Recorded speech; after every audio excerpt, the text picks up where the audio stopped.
एक दंपत्ति दिवाली की खरीदारी करने को हड़बड़ी में थे। पति ने पत्नी से जल्दी करने को कहा और कमरे से बाहर निकल गया। तभी बाहर लॉन में बैठी माँ पर उसकी नज़र पड़ी।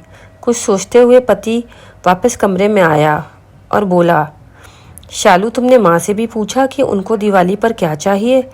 शालिनी बोली, नहीं। अब उनको इस उम्र में क्या चाहिए होगा? 2 वक्त की रोटी और 2 जोड़ी कपड़े, इससे पूछने वाली बात क्या है? तो पति बोला, यह बात नहीं है शालू, माँ पहली बार दिवाली पर हमारे घर पे रुकी हुई है, वरना हर बार तो गांव में ही रहती है, तो औपचारिकता के लिए ही पूछ लेती। तो शालू बोली, अरे इतना ही माँ पर प्यार उमड़ रहा है तो खुद ही क्यों नहीं पूछ लेते? झल्लाकर चीखी थी शालू और कंधे पर हैंडबैग टांगते हुए तेजी से बाहर निकल गई। सूरज माँ के पास जाकर बोला, माँ हम लोग दिवाली की खरीदारी के लिए बाजार जा रहे हैं, आप कुछ चाहिए तो माँ बीच में ही बोल पड़ी, मुझे कुछ नहीं चाहिए बेटा। तो सूरज बोला, सोच लो माँ, अगर कुछ चाहिए तो बता दीजिए। सूरज के बहुत जोर देने पर माँ बोली, ठीक है तुम यहीं रुको, मैं लिख कर देती हूँ, तुम्हें और बहू को बहुत खरीदारी करनी है, कहीं भूल न जाओ। यह कहकर सूरज की माँ अपने कमरे में चली गई। कुछ देर बाद बाहर आई और लिस्ट सूरज को थमा दी। सूरज ड्राइविंग सीट पर बैठते हुए बोला, देखा शालू, माँ को भी कुछ चाहिए था पर बोल नहीं रही थी, मेरी जिद करने पर लिस्ट बनाकर दी है। इंसान जब तक जिंदा रहता है रोटी और कपड़े के अलावा भी उसे कुछ चाहिए होता है। तो शालू बोली, अच्छा बाबा ठीक है, पर पहले मैं अपनी ज़रूरत का सारा सामान लूँगी, बाद में आप अपनी माँ की लिस्ट देखते रहना।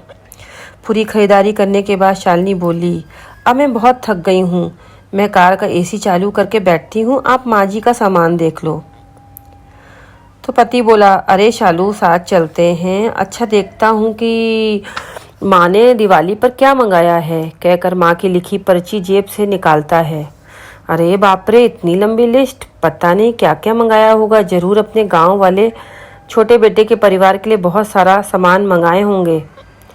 और बनो शर्मकुमार, कहते हुए शालिनी गुस्से से सूरज की ओर देखने लगी, पर यह क्या, सूरज की आंखों में आंसू और लिस्ट पकड़े हुए हाथ सूखे पत्ते की तरह हिल रहे थे, पूरा शरीर कांप रहा था।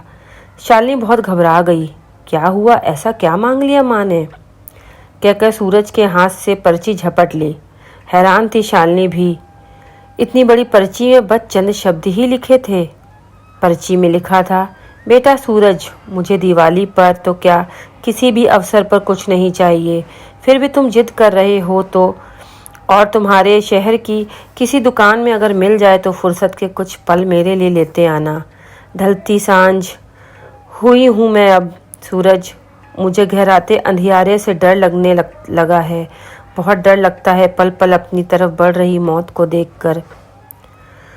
जानती हूँ कि टाला नहीं जा सकता, शाश्वत सत्य है, पर अकेलेपन बहुत घबराहट होती है सूरज।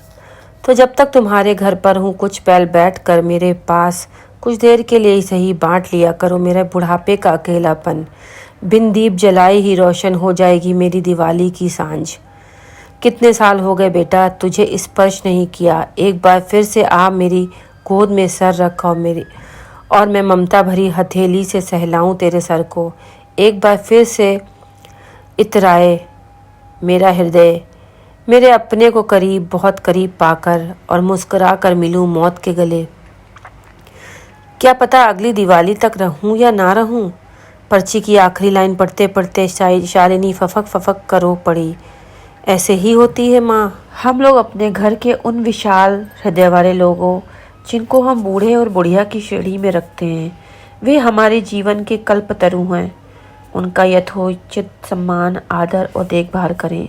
यकीन मानिए हमारे भी बूढ़े होने के दिन नज़दीक ही हैं, उनकी तैयारी आज से ही कर लें।